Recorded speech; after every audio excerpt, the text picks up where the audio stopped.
Buenas tardes, un día más. Estamos aquí.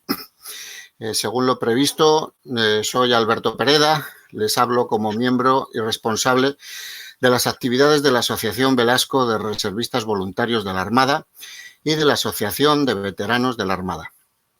Dada la inquietud que nos mueve siempre en mejorar y progresar, así como la pandemia COVID-19, el ciclo de conferencias que para este año hemos preparado serán realizadas a partir de este medio, como ya les he dicho en otros momentos.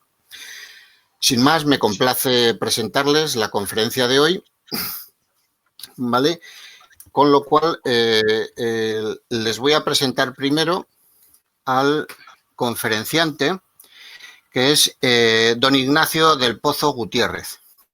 Es historiador, es abogado y además es un conferenciante habitual en nuestras conferencias de otras ocasiones, ¿vale? Les hablaré un poquito de su currículum también, ¿vale?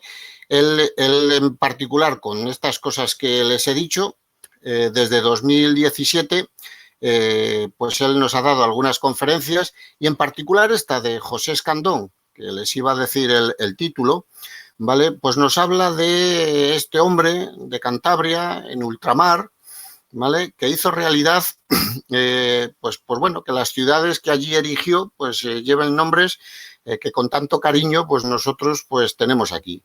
Nombres como Camargo, en México, como Laredo, en Texas, bien conocida, como Soto de la Marina, como Reynosa, como Güemes, como Santillana, Santander. No sé si Revilla también, ya nos lo explicará. Pero bueno, sin más, les dejo con la conferencia de hoy, como les he dicho, y con nuestro conferenciante.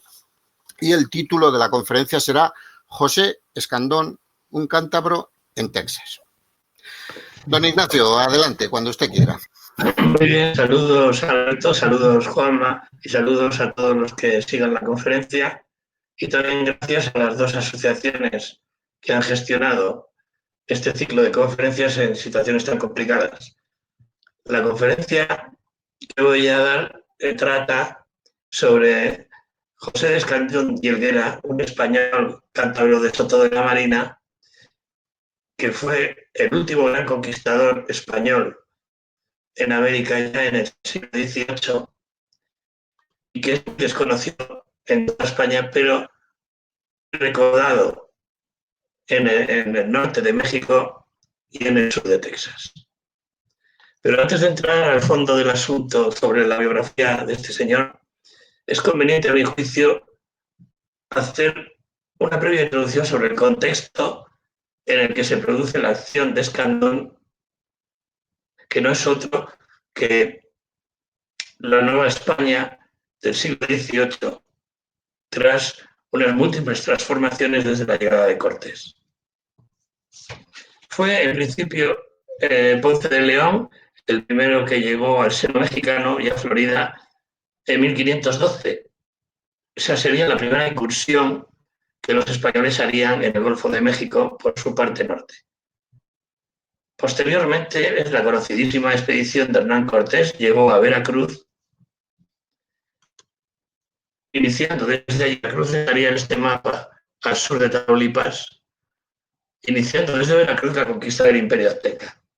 Y casi simultáneamente, otro español llegaría y fundaría la ciudad de Corpus Christi, que sería el extremeño también Alonso Álvarez de Pineda. Esta ciudad básica hoy en el comercio marítimo tejano marcaría el lugar más al norte que España iba a tener en esa zona. Y desde luego el primer asentamiento español en Texas. Tras la llegada de Álvarez de Pineda, una vez creado el virreinato de Nueva España, Hernán Cortés es abandonado prácticamente a su suerte por la corona, cesándole o dejándole unas facultades mínimas, y Cortés, que era un hombre emprendedor, actuando más como empresario que como político, orientó sus esfuerzos a la conquista de toda la zona de lo que hoy es México y el norte de la misma hacia Norteamérica, pero no por el Río Grande, sino la zona que hoy sería Arizona y California. De hecho, es muy poco conocido, pero Cortés fue el descubridor de California. Asimismo, Cortés comenzó a construir astilleros en la parte del Océano Pacífico mexicano para conseguir lo que la corona pretendió desde el primer día, llegar a las Islas de las Especias, cosa que conseguiría tras muchísimos esfuerzos, pero con un escasísimo pago. En cualquier caso, el virreinato de Nueva España se va consolidando y ya en el siglo XVII Nueva España llega a ser en superficie bastante más grande que la península, desde la zona californiana hasta Belice, al sur de Honduras, e incluso en población supera a España. Nueva España llega a los 6 millones, una población muy superior a la península. No obstante, este progreso que se logra gracias a la explotación minera, a unas buenas comunicaciones y a los puertos de Acapulco con Asia y Veracruz con Europa, se ve muy limitado por la corona, que no permite a los novohispanos una expansión comercial natural, sino que les tiene sometidos a las políticas de la metrópoli, con el consiguiente descontento de estos. Veracruz seguirá siendo el gran puerto novohispano y la minería el motor de este virreinato. A pesar de ello, las constantes guerras en las que se ve inmersa la corona española en Europa, tan carísimas para ella, impiden el crecimiento razonable del virreinato. Y la zona que están viendo en el mapa, que refleja el Río Grande, según los estadounidenses, Río Bravo en nomenclatura mexicana, la zona entre el Río Grande y lo que había creado Alonso Álvarez de Pineda, que era la zona del Pánuco, el río Nueces, queda completamente olvidada. No existen recursos para su población, ni para su colonización, ni para su conquista. El nordeste, el nordeste de la zona Tamaulipas, asimismo, habitado por indígenas que eran nómadas, cazadores, recolectores, los chichimecas, los huastecas, eran zonas muchísimo más complicadas de incorporar a la corona, al encontrarse los indígenas mucho más diseminados que los grandes imperios que hasta entonces había encontrado la corona española, sea el azteca o sea el inca. La diseminación de los indígenas era un grave problema para lograr su incorporación y su pacificación. Todo esto queda olvidado hasta que llega el primer rey Borbón a España en 1700, dictando una real cédula por la que, una vez comprobado que la zona del sur mexicano está siendo ocupada por ingleses y franceses, ordena al virreinato que realice algún tipo de expedición para colonizar esas tierras. Y es este un buen momento para, de nuevo hemos pasado a Álvarez de Pineda, este es el momento que tiene en Corpus Christi el extremeño Alonso Álvarez de Pineda, su fundador. Este es un buen momento, digo, para retomar la biografía de José de Escandón, puesto que Escandón nace precisamente el mismo año que Felipe V de Borbón accede al trono de España, en 1700, que dará lugar a la consabida guerra de secesión de austracistas y borbónicos, que constituirá un verdadero conflicto mundial, tanto por el número de países implicados como el de escenarios en los que tuvo lugar. Así las cosas, Escandón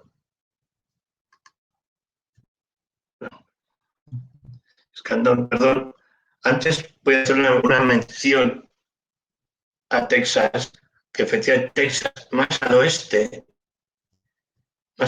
ya cercana a Arizona, sí fue ocupada por los españoles. La primera, esta misión San Antonio de Valero, que todos conocen hoy como el Álamo, muy famosa por supuso la independencia de Texas respecto a México. También la ciudad de San Antonio de Béjar, que no existe, es la séptima población de todo Estados Unidos, y esta es la escultura que existe en la misma sobre los primeros pobladores de las Islas Canarias que lo ocuparon.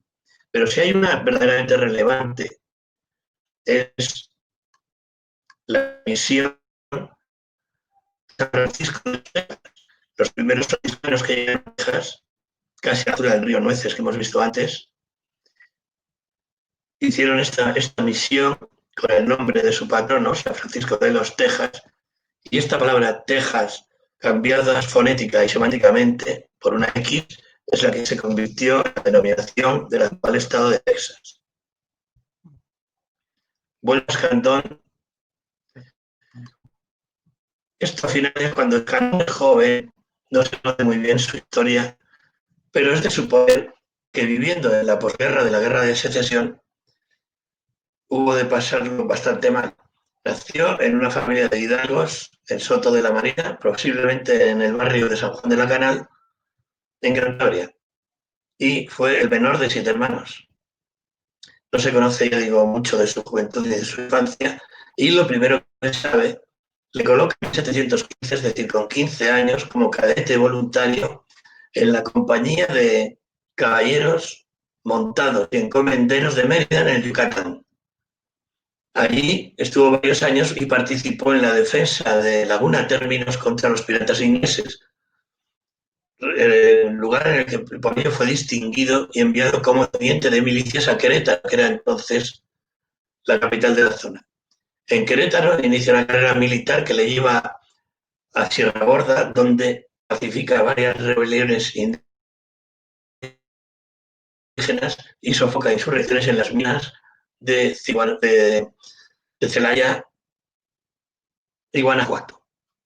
Estos logros militares, junto con su matrimonio con una rica heredera en Querétaro, le hacen crecer en posición social y económica, e incluso llega a montar una contrata de obras, pero no siendo un hombre sedentario per se,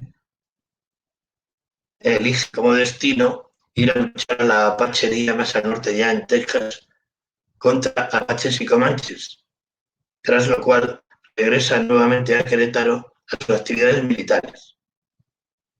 Es en este momento cuando Fernando VI, hijo de Felipe V, retoma la idea y el orden de su padre, que no se había cumplido, de ocupar el seno mexicano, y ordena al virrey de Nueva España que convoque una suerte de concurso de proyectos para poblar aquella zona.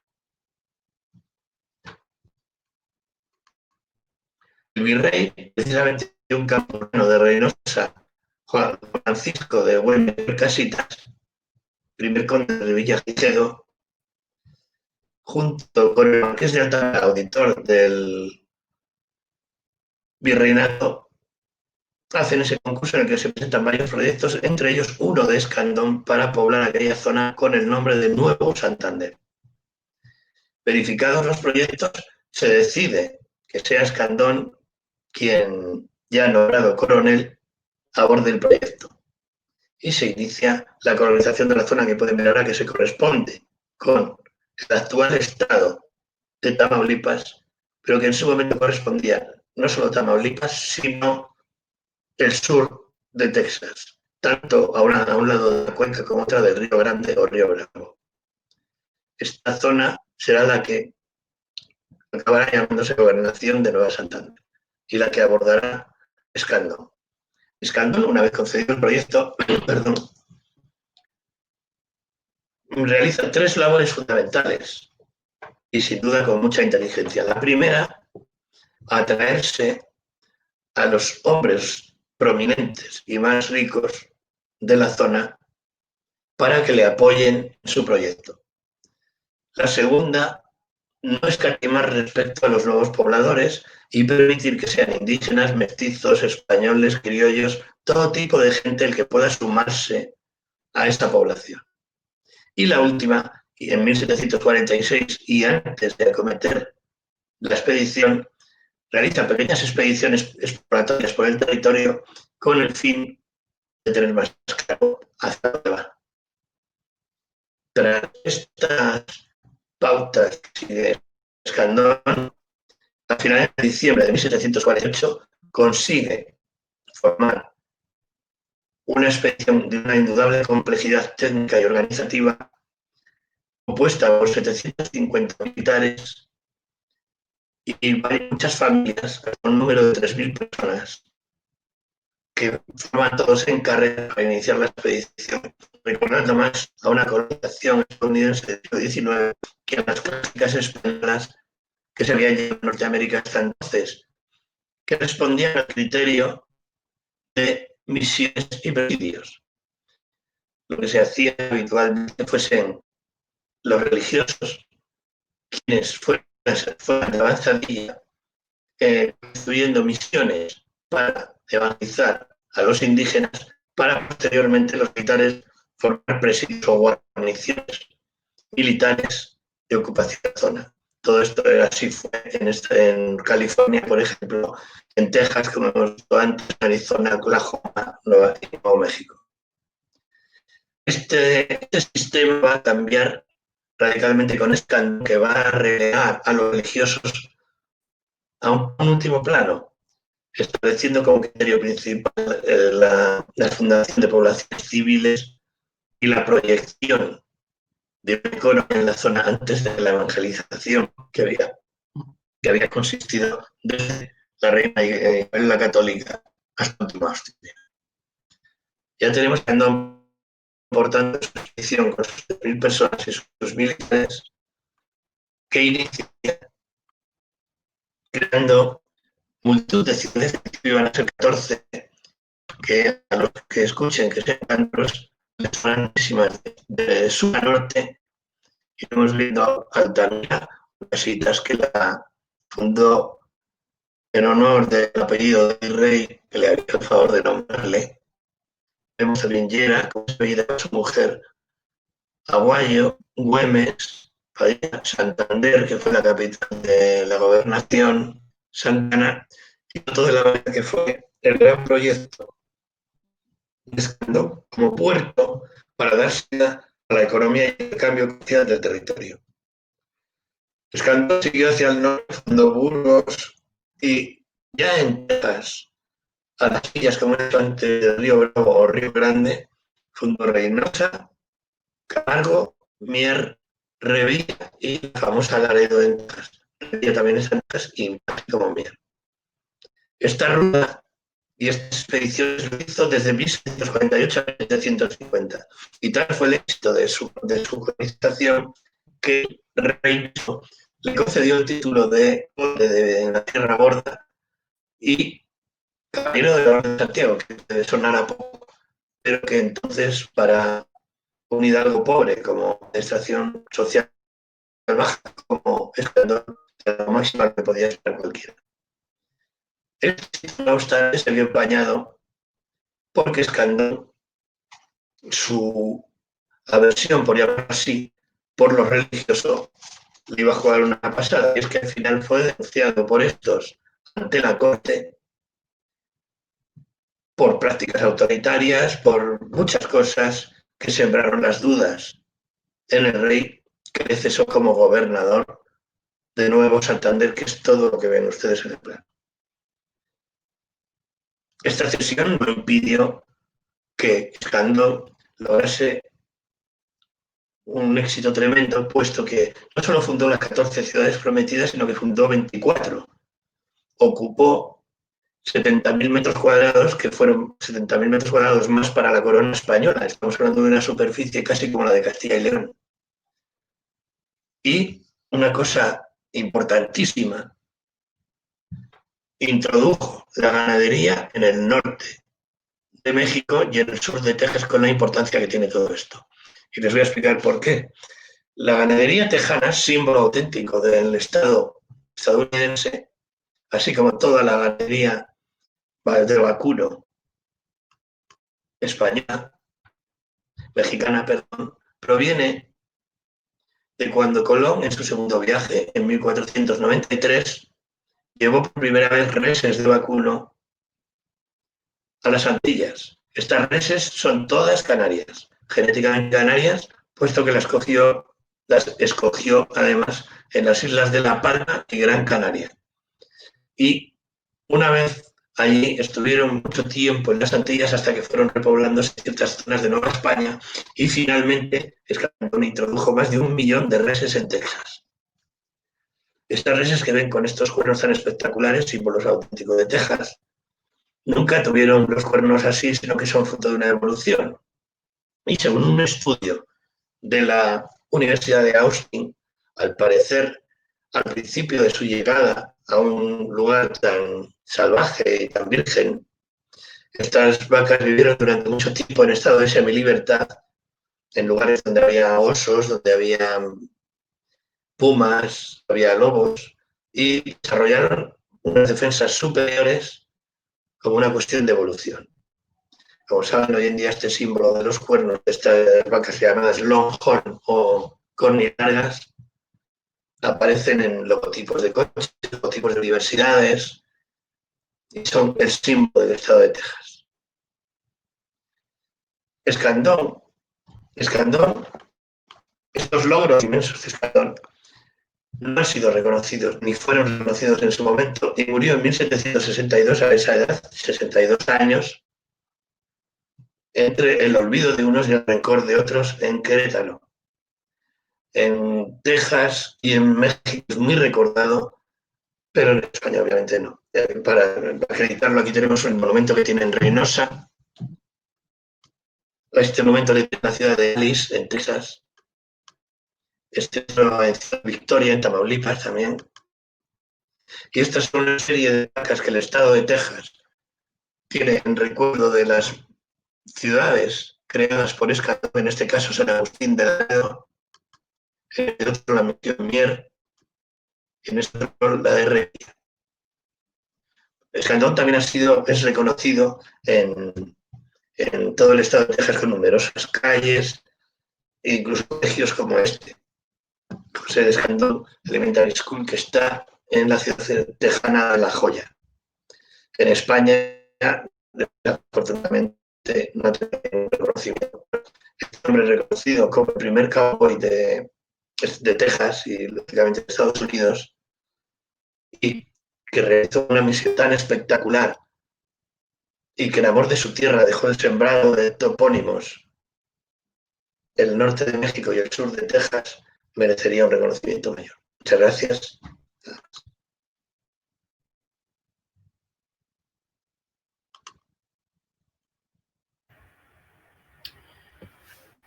Muy bien, no sé si se me oye. Oigo. Vale, pues estupenda conferencia. Yo quería hacerle unas preguntas porque realmente ha habido nuestros contertulios habituales, aprovechando el correo que tenemos habitual para estas cosas, pues nos ha mandado una serie de preguntas y yo la verdad es que también tenía alguna que, con el permiso de los oyentes y de usted, pues le vamos a hacer, ¿no? Una de las preguntas que realmente me ha comentado alguno ha sido si José de Escandón, con el tema de los indígenas y demás y tal, tuvo problemas de trato, si tuvo una buena respuesta por parte de sus superiores por este trato o por la ciudadanía en general indígena de aquel momento. No sé si realmente, con todas estas cosas que ha habido de tratos a las indígenas y demás, no sé si por ahí José Escandón pudo tener algún problema o no. Bueno, la leyenda negra siempre está ahí, aunque evidentemente se trata más de las conquistas del siglo XVI que una conquista del siglo XVIII. Todos los conquistadores, descubridores, expedicionarios españoles que toparon con indígenas tuvieron desigual trato dependiendo de cómo los indígenas recibían o no a los españoles. Pero en el siglo XVIII, con el racionalismo ya en puertas y la Ilustración a la vuelta de la esquina, es evidente que un español no era igual que en el siglo XVI. Con esto quiero decir que el indígena obviamente no le gustaba que alguien llegase a su tierra, y menos aún que la tomase como suya. Pero el español tampoco era alguien que iba exterminando ni eliminando al prójimo. He hablado antes de Isabel la Católica. Desde entonces, y luego con la Escuela de Salamanca en el siglo XVI, se intentó velar por los derechos de los indígenas, y a veces se consiguió, a veces no, eso es evidente, pero el tratamiento del español que entraba en tierra indígena era normalmente de intentar llegar a pactos y acuerdos antes que el negro legendario del exterminio. En el caso de Escandón, un hombre que podemos hablar ya de casi ilustrado, es evidente que al no tener una raíz religiosa tan profunda como la del siglo XVI, pudo ser un hombre más autoritario o más rígido. Pero de ahí a maltratar a los indígenas sería una estupidez haberlo hecho, y no parecía un hombre muy tonto. Sería una estupidez porque más vale un buen trato, que te dejen pasar, que te ofrezcan comida, a estar esperando a que te ataque. No existe ninguna prueba, ni siquiera en el juicio de residencia que se le hizo, no existe ninguna prueba de que Escandón tuviera un maltrato respecto a los indígenas, aunque efectivamente en muchas ocasiones luchara con ellos. Esa es mi opinión. Muy bien, sí, efectivamente es lo que tenemos siempre que cargar con esa leyenda negra que en muchos casos incluso somos los primeros que nos creemos. Bien, había otra pregunta que está, sí es cierto que es interesante, ¿no? Desde el punto de vista de conquista y demás, ¿no? Allí, como bien ha dicho, se crearon una serie de misiones y de presidios. Si eso había funcionado bien y demás y tal, ¿por qué al final se cambió? ¿Por qué eso se modificó, esa política de...? En realidad, no es que se modificase, es que Escandón tomó una decisión que excluía esa política. Porque, mira lo que te voy a decir, 30 años después, Fray Junípero de Serra, el mallorquín, franciscano mallorquín, fundó la misión de San Francisco en California con esa política. Y en California todavía se siguió utilizando. Pero yo creo, y creo que se deduce de la biografía de Escandón, que Escandón era un hombre más civilista, más administrativista. Era un hombre que creía más en la fundación de poblaciones civiles que en la creación de misiones religiosas. Entonces, optó por una política que, obviamente apoyada por el virrey, el rey seguro que no se enteraba, le funcionó. Le funcionó porque de hecho logró fundar muchísimas ciudades. Es algo tremendo lo que hizo. Y muchísimas ciudades que fueron prósperas para la gente que fue allí, que tuvieron nuevas tierras, tuvieron nuevos empleos, tuvieron trabajo como ganaderos, como agricultores, para lo cual no le hacía falta la religión. Esto hay que entenderlo todo siempre. Por eso intentaba al principio hablar del concepto que se tenía de la conquista española, pero claro, es que el siglo de oro, el siglo XVI español es muy diferente.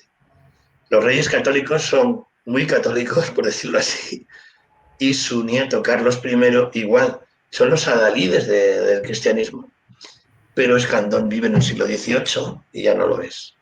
Luego él toma una decisión que es aprobada por el virreinato, que implica un cambio de política que no es para toda España, sino para su propia colonización. Y a mi juicio acertada. Efectivamente, sí, así parece. Sin embargo, sí es cierto que también hay ciudades que tuvieron un cambio, ¿no? De nombre y demás y tal, ¿no? ¿Eso Sí, por sí, qué se claro. modificó? ¿Por qué? Claro. Muchas de las ciudades que creó Escandón fueron luego, su nombre fue modificado. Pero esto es algo que no solo ocurre en México, en Texas, ocurre en todas partes. Hay que entender, aunque tenga un criterio y sentido político, hay que entender que Nueva España, cuando se independizó y se constituyó la República Mexicana, los mexicanos tenían su propia identidad que tenían que consolidar de alguna manera. De la misma forma que los estadounidenses, cuando se independizaron de Gran Bretaña, crearon una ciudad con el nombre de su general Washington, los mexicanos lo hicieron con Ciudad Juárez o, por ejemplo, con Ciudad Victoria en Tamaulipas, Heroica de Matamoros también en Tamaulipas. Es normal, yo creo que un país como México, con tanta amalgama de razas, de personas de todo el mundo, y concretamente indígenas, españoles, criollos que consiguieron su independencia, es normal que las ciudades que no han tenido su nombre, por ejemplo Reynosa o otras ciudades, no han cambiado de nombre porque se supone que estarían más arraigados entre la gente. Pero otras sí, porque México como país tenía que buscar su propia identidad, creo yo. Sí, como en muchos sitios, efectivamente. Así es, ¿eh? Y luego una curiosidad, que esta es mía, ¿no? Que esta es mía. Digo, ¿José Escandón tiene algún monumento aquí en Cantabria? No, ni en Cantabria ni en España. Ya hemos visto que tiene muchos allí, pero aquí no. Porque aquí desgraciadamente somos así. Los españoles relevantes, los españoles que verdaderamente han aportado algo a nuestra historia, a nuestro acervo común, fundamentalmente son apartados hasta de los libros de historia. Escandón, que yo sepa, tiene en Soto de la Marina está su escudo como conde de Villagorda, de Sierra Gorda, pero nada más. Y en Santander tiene una calle junto a la bajada de Polio que no es un reconocimiento, es un verdadero oprobio. O sea, es una calle de una sola dirección sin aceras, casi sin salida. Entonces, aquí somos así. Es una lástima, pero es verdad. Es muy difícil que a un español relevante que haya aportado a nuestra historia, no ya páginas gloriosas, sino cosas de las que sentirnos orgullosos, no sean reconocidos. Pero es así, Escandón es uno de ellos. En cambio, en otros países, por ejemplo, sea discutido o no sea discutido, el hecho de que forme parte de su historia es respetado y reconocido. Muy bien, pues muchas gracias. Gracias a vosotros. Como siempre, pues muy amables, muy atentos a nuestras peticiones, y yo creo que ha sido una conferencia interesante. De todas formas, refiriéndome ya a los oyentes, les ruego pues disculpen algunos defectos de sonido ajenos a nuestra voluntad, pero bueno, ya saben que estas cosas pues funcionan así. De todas formas, antes de finalizar, les informo que próximamente pues les mandaremos enlaces para conferencias que queremos ir realizando. En particular, pues nos queda una sobre la campaña del RIF en 1921, el regimiento Alcántara 14, era la hora de los valientes, se titula así, impartida por don Víctor Junquera Echevarría. También nos quedará otra que nos genera gran entusiasmo, que es La guerra sin rostro, impartida por el general señor don Blas Piñar Gutiérrez. Excelentísimo señor, por cierto. Bien, con la esperanza de que les haya gustado la conferencia de hoy y que las próximas les generen el interés que de verdad tienen, les damos las gracias por su atención, y aquí termina nuestra emisión por hoy. Muchas gracias a todos y hasta la próxima.